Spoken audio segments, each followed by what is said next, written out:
This is the 11-inch M1 iPad Pro.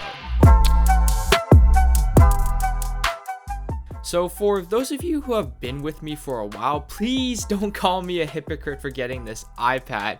I know that whenever someone asks me for iPad recommendations, I always recommend the iPad Air. Period, no questions asked. And yes, in many ways, it is a much better value than this iPad Pro that I have right in front of me. But I'll explain a bit later why I chose to get this iPad Pro. I don't think I'll ever get tired of that. Anyways, inside the box, we've got the 11-inch iPad Pro itself, covered in some matte textured wrapping that for some reason I failed to take off correctly and ended up ripping it apart instead. Unboxings with Apple stuff I usually never get wrong, but I don't know why I got this one wrong. Well, it did take me 5 minutes to unbox my PS5 for God's sake. First impressions of the design of the iPad Pro, it looks as industrial as ever. With these squared off edges, the space gray finish, and that shiny glass screen up front, this iPad screams classy. Also in the box, we've got the involuntary Apple paperwork, the 20-watt USB-C charging brick, thank you Apple, and the USB-C cable as well.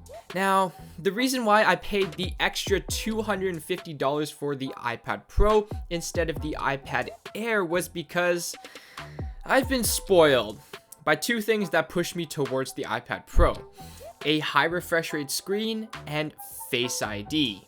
These are things that I've loved so much on my iPhone 13 Pro that I was willing to fork up the extra $250 just to get these features on my iPad. And so far, after using this iPad Pro for a bit, I will say that I don't regret my purchase one bit. But there's one other important accessory that really makes the iPad Pro the ultimate student's companion, and that is the Apple Pencil. With Apple's education promotion right now, which gives you a $100 US or $140 Canadian gift card when you buy an iPad for school, it's basically a no-brainer to pick up the Apple Pencil once you receive the gift card. And that's exactly what I did, as I hope to use the Apple Pencil for two things with my iPad Pro. For schoolwork like note-taking and homework problems, and for more precise photo edits when the precision of a stylus comes in very handy. And yes, I did get my name engraved on both the iPad Pro and the Apple Pencil. Just like with my new AirPods 3s, for some reason during checkout, the expected delivery date was faster with the engraving than without it, so I thought, why not? Lastly, I did pick up the ESR Magnetic Rebound case on Amazon for my iPad Pro, which, at least in Canada, is the highest rated and most popular case for the iPad Pro.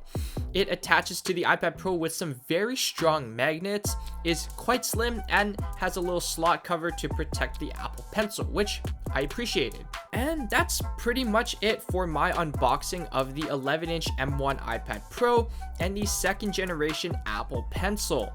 I do want to wait until school starts before I do my full review on this iPad Pro so that I can give you guys the full review of this iPad from an engineering student's perspective.